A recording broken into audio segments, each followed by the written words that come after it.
Let's go directly now to Rabbi you. Jonathan Romain. He's in his synagogue in Maidenhead, and he said he couldn't possibly dream of leaving it today because he's had to be of comfort to his congregation. As Rabbi Baginski just said, so many Jews in this country desperately nervous, very upset, and obviously kind of umbilically linked to families who are already bereaved in this country, and many of us, of course, with relatives in Israel. So, Rabbi Romain, I just asked Rabbi Baginski, what is the motivation of Hamas in doing this, in wreaking this vengeance, which will effectively then impact so severely on the Palestinian people?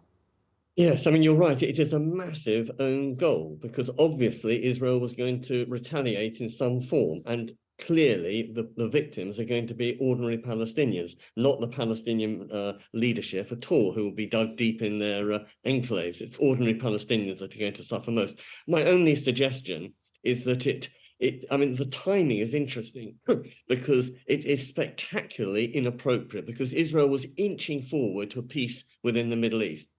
As you well know, and this is with Saudi Arabia, with the help of America, that Israel was edging and edging gently and gently towards what it was people were praying for, which was some kind of peace in the Middle East. And this, do you think, will have disrupted it irrevocably? Well, I don't know about irrevocably, but it will certainly put it on hold because the word peace is completely irrelevant, unfortunately, right at the now and probably for some period to come.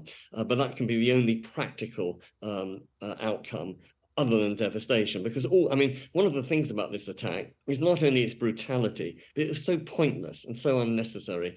All it's going to do is create orphans and widows, and on both sides, and that leads to nothing. And we've seen the Hamas videos, and we've seen it on TalkTV. They themselves have shown they're not attacking military targets. They're not attacking army depots. They're actually attacking civilians. And there was particularly the attack on the music festival in the southern Israel.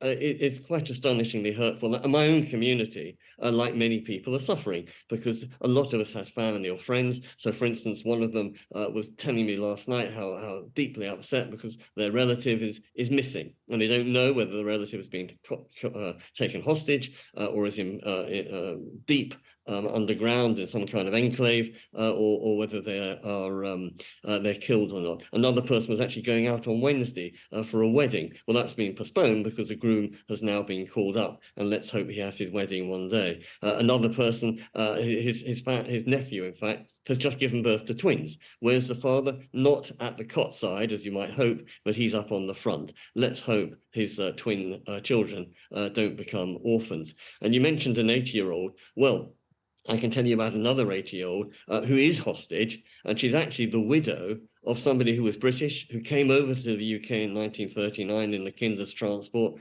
and his widow was living in Israel, and she has been taken a hostage in her 80s. I mean, that's not military advances. That is targeting civilians, and with no practical end in sight. And in fact, another of my members, and I was spending time with him last night and this morning, one of his relatives was one of those actually at that music festival. And to use his words, she was gunned down, she's dead, she leaves a husband, leaves children, totally pointless, very upsetting. And we just hope that the violence is going to cease as soon as possible.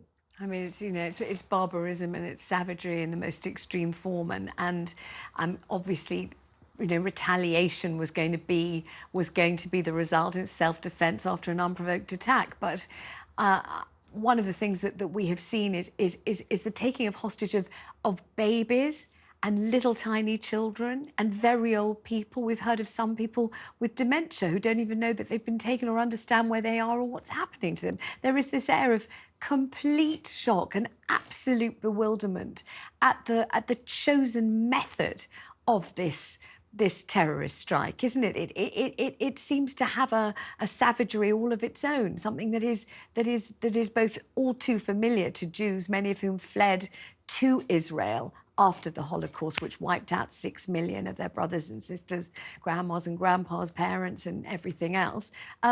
There's something unbelievably familiar, but also something newly and freshly kind of unprecedented about the way this is all happening, isn't there?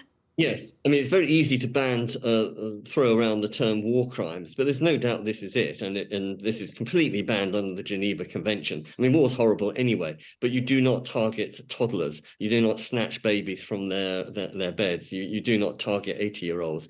That has to be savagery and brutality far beyond anything we know in war. And you just see the videos of people rejoicing at this. I mean, what kind of level of hatred prompts such rejoicing. Well, and we know in certainly, our own backyard here in England that, from what's happened in Northern Ireland over several decades, maybe 150 years, that there is no solution via violence. It only comes through negotiation. And it may be difficult, but that's what you have to do. Rabbi, when you say Rabbi, when you say who rejoices when there are the bodies of 260 young people murdered at a music festival? Who rejoices when you see, the naked body of a beautiful young woman paraded through the streets of Gaza? Who rejoices? And the answer is, well, there have been rejoicings and celebrations in the Edgware Road in London.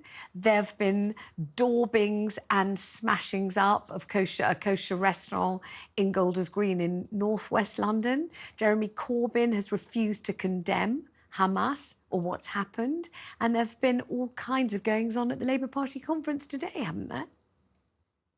Yes, and you have to wonder what sort of moral compass those people who are rejoicing. I mean, it's one thing to have enemies, it's one thing to have severe political disagreements, but to rejoice over such misery and brutality.